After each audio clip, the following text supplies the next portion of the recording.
Yan mga loads, magluto tayo ng orso. So ayan yung pasta yan, parang bigas. Gisa natin sibuyas, bawang, tsaka yung chicken cubes, paminta, tsaka tomato sauce. So ayan yung bawang. So lagyan natin yung sibuyas.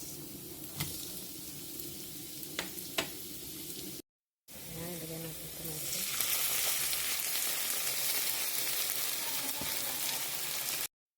So ayan mga loads, ilagay na natin yung pasta.